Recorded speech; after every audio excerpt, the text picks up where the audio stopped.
মেয়েদের এই তিনটি ভুলের কারণে তাদের সংসার আজীবনের জন্য নষ্ট হয়ে যায়। যেই সমস্ত মেয়েদের মধ্যে এই তিনটি আলামত আছে, সংসার টিকবে না। 1 বছর 2 বছর 5 বছর পরে হলেও আপনার সংসার নষ্ট হয়ে যাবে। কারণ আল্লাহ সুবহানাহু ওয়া তাআলা নিজে বলছেন, কোরআন আল কারীম থেকে দলিল নেন। আল্লাহ বলছেন, আর রিজালু কাওয়ামুনা আলান নিসা বিমা ফাদ্দালাল্লাহু বা'দাহুম আলা বা'দ। পুরুষদেরকে আল্লাহ পাক কুওয়াতান, শক্তি দিয়েছে বেশি। এরা মেয়েদের থেকে একটু বেশি আত্মমর্যাদাশীল হয়, মেয়েদের থেকে তাদের শক্তি সামর্থ্য একটু বেশি থাকে সাধারণত। সেই জায়গা থেকে কোনো মেয়ে যদি ভুল ক্রমেও এই তিনটি ভুলের মধ্যে পড়ে যায়, তার সংসার কিন্তু টিকবে না। খুব সাবধান। প্রথম নাম্বার হচ্ছে অতিরিক্ত জিদ।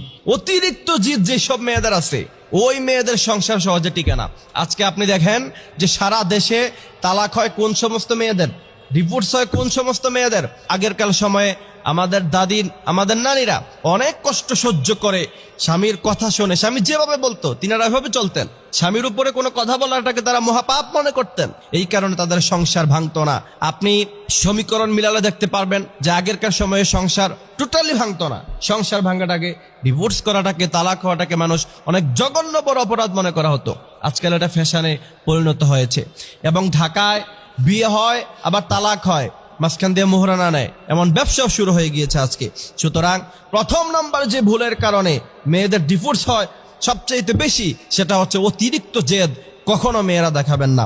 দ্বিতীয় নাম্বার হচ্ছে স্বামীর সাথে তর্ক করা। একজন পুরুষ কখনো সে তর্ক পছন্দ করে না। তার স্ত্রীকে সে এমন ভাবে চায় যে তার স্ত্রীকে সে যেটা বলবে তার স্ত্রী সেটাই শুনবে।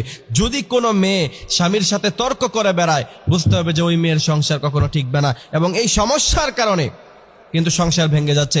আম্মাজান আয়েশা রাদিয়াল্লাহু তাআলা আনহু বিশ্বনবীর ব্যাপারে হাদিস বলতে গিয়ে বলছেন, বিশ্বনবী সাল্লাল্লাহু আলাইহি সাল্লামের কখন কি প্রয়োজন হতো সেটা বিশ্বনবী বলার আগে আমি নিজে বুঝতাম। সুবহানাল্লাহ।